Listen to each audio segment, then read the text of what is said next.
दैनिक निष्पक्ष पोस्ट, दर्पण सच का, समय से पहले, खबर से आगे।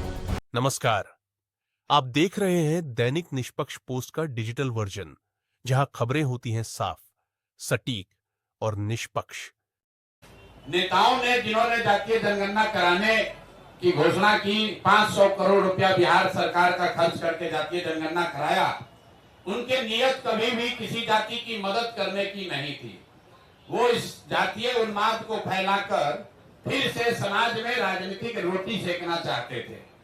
ऐसा इसलिए हम कह रहे हैं, जब आपके सामने आंकड़े रख रहा हूं कि जातीय जनगणना में क्या निकल कर आया, और 2 बरस करीब 18 महीने हो गए जातीय जनगणना के। रिपोर्ट 2 अक्टूबर 2023 को प्रकाशित किया गया।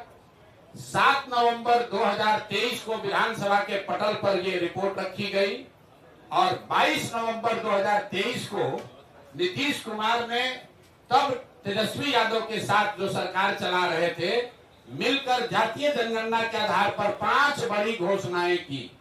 अब उनकी हकीकत आप देख लीजिए।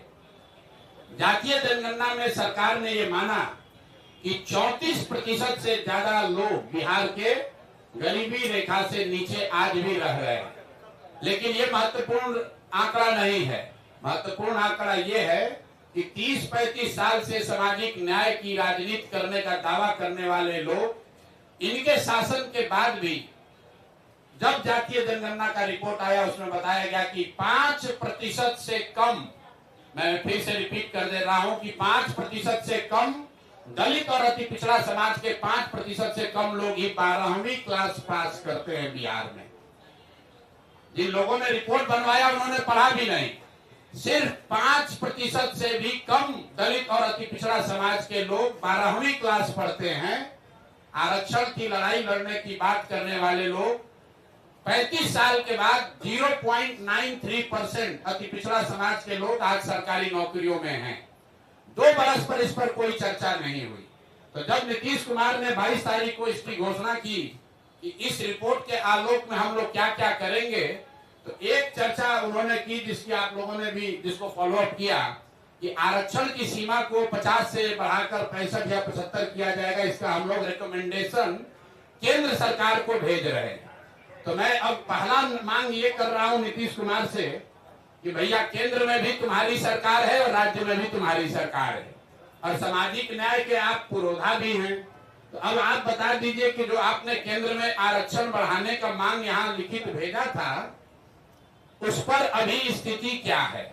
सरकार ये बताए समाज को कि आपने आरक्षण बढ़ाने की जो मांग करी थी, उस पर आज स्थिति क्या है, या आप उसको भूल गए, बेवकूफ बना रहे थे सबको। और तेजस्वी यादव भी बताएं कि विपक्ष के नेता होने के नाते उन्होंने इस पर अभी तक क्या किया है।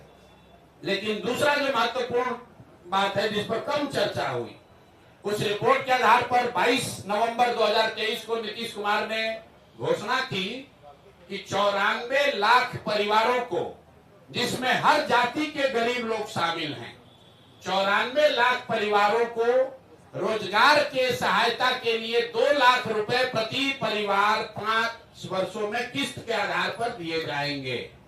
तो भैया, 2 बरस का बजट हो गया। हम इंतजार कर रहे थे, क्योंकि अगर पहले कहते तो ये लोग कहता कि अभी 5 बरस में कहें तब न होगा। तो 2 बरस पूरा हो गया। मैं सरकार से ये पूछना चाहता हूं, जनसुराज परिवार ये जानना चाहता है कि 94 लाख लोगों को जिनको 2-2 लाख रुपया देने का आपने वादा किया था, उसमें कितने लोगों को आपने कितना पैसा दिया।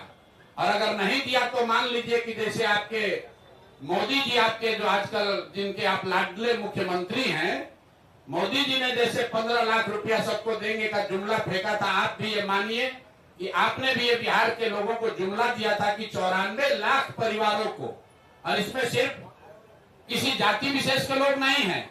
विधानसभा के पटल पर, और आपको मैं कह रहा हूं 22 नवंबर का नीतीश कुमार का ट्वीट देख लीजिए, उनके ऑफिशियल हैंडल से ये ट्वीट किया गया है कि 94 लाख गरीब परिवारों को 2 लाख रुपया की राशि दी जाएगी। अभी तक एक परिवार को 1 रुपया भी नहीं दिया गया है। तीसरी जो बड़ी घोषणा उन्होंने की थी कि 39 लाख परिवारों को जो होमलेस है, लैंडलेस हैं, उनको 1,20,000 रुपया घर बनाने के लिए दिया जाएगा। तो मैं तीसरी मांग ये कर रहा हूं कि जातीय जनगणना के नाम पर समाज को लड़ाने की जो योजना आपने बनाई थी वो तो कामयाब हुई नहीं। ये बता दो कि 39 लाख लोगों में से कितने लोगों को 1,20,000 रुपए की राशि दी गई है। तो जातीय जनगणना को लेकर मेरे 3 सवाल जन स्वराज के हैं। पहला कि आरक्षण बढ़ाने के लिए जो आपने दावा किया था कि आप केंद्र सरकार को रिकमेंड कर रहे हैं, उस पर आज स्थिति क्या है? किस तारीख को आपने रिकमेंड किया और केंद्र सरकार ने उस पर क्या निर्णय दिया? क्योंकि केंद्र में भी भाजपा और नीतीश की ही सरकार है, और अगर नहीं दिया तो प्रधानमंत्री अभी आ रहे 24 तारीख को, तो मधुबनी में प्रधानमंत्री को यह घोषणा करना चाहिए, जवाब देना चाहिए, क्योंकि जदयू के लोग भी भीड़ जुटाने में लगे हैं। सरकारी खर्चे पर डीएम सीडीपीओ से लेकर सारा प्रशासन लगा हुआ है, सरकारी खर्चे पर भीड़ जुटाई जा रही है। तो उसमें मोदी जी को और नीतीश जी को बताना चाहिए कि जातीय जनगणना के आधार पर आरक्षण बनाने के प्रस्ताव की स्थिति आज क्या है। दूसरा, 94 लाख परिवारों को जो 2 लाख रुपए आपने देने की बात कही थी, उसकी स्थिति क्या है? हम लोग की जानकारी के हिसाब से, आप लोग भी पत्रकार है, अभी तक के बजट में, 2 बजट में इस योजना के तहत 1 रुपया का भी प्रावधान नहीं किया गया है। और तीसरी बात कि आपने 39 लाख जो होमलेस, लैंडलेस, खासकर दलित समाज के लोग थे, उनके लिए अभी तक 1,20,000 रुपया जो जारी करने के लिए कहा था, उसमें कितना पैसा जारी किया? दैनिक निष्पक्ष पोस्ट के लिए कैलाश ठाकुर की रिपोर्ट। अगर आपको हमारी यह खबर पसंद आई हो तो वीडियो को लाइक करें और ऐसे ही विश्वसनीय और तेज खबरों के लिए हमारे चैनल को सब्सक्राइब करें। बेल आइकन दबाएं ताकि हर अहम अपडेट आप तक सबसे पहले पहुंचे। धन्यवाद।